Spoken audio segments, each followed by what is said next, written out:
সম্মানিত সহকর্মীবৃন্দ, আসসালামু আলাইকুম। মিহিরান লার্নিং একাডেমির পক্ষ থেকে সবাইকে জানাচ্ছি স্বাগতম। মিহিরান লার্নিং একাডেমি সবসময় নতুন খবর নিয়ে আপনাদের পাশে।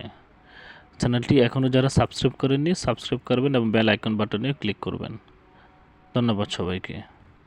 চলুন কথা না বাড়ি মূল আলোচনা চলে যায়। শিক্ষকদের মার্চের বেতন নিয়ে যে সুখবর দিল মাউসি। আমরা বেসরকারি এমপিভুক্ত শিক্ষা প্রতিষ্ঠানের শিক্ষক কর্মকর্তা কর্মচারী সবাই কিন্তু ঈদের পরে সবাই কিন্তু আমরা বেতন ভাতা পেয়েছি। আর মার্চের বেতন সরকারি কর্মকর্তা কর্মচারীরা সবাই কিন্তু ঈদের আগে পেয়েছে। তারপরেও ঈদ হওয়ার অনেক দিন পরেও এখনও বেসরকারি এমপিভুক্ত শিক্ষক কর্মচারীদের বেতন নিয়ে টালবাহানা চলছে।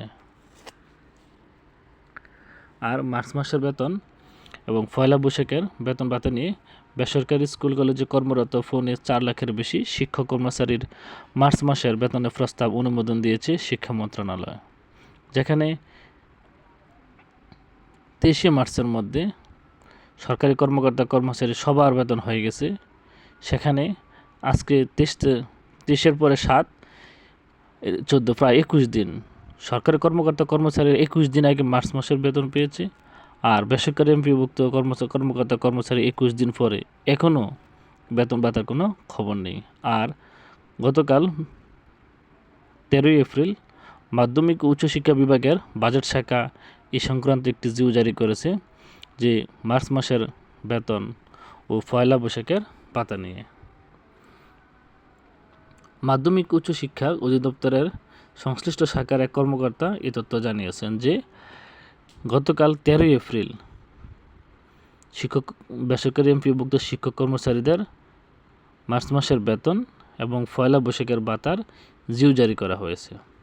ওই কর্মকর্তা বলেন, আগামী মঙ্গল অথবা বুধবার শিক্ষক কর্মচারীরা বেতন তুলতে পারবেন, যেহেতু রবিবার অফিস খোলা ছিল। আর রবিবার যেহেতু 13 এপ্রিল জিও জারি করা হয়েছে, জিও অনুমোদন দেওয়া হয়েছে, এজন্য আগামী মঙ্গলবার অর্থাৎ আগামীকাল অথবা বুধবার শিক্ষক কর্মচারীরা বেতন তুলতে পারবেন।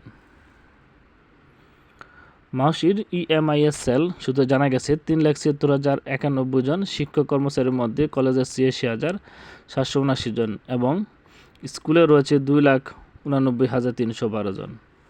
বৈশাখী ভাতার 3,75,514 জনের মধ্যে স্কুলে রয়েছে 2,88,893 ও কলেজের 86,621 জন শিক্ষক কর্মচারী,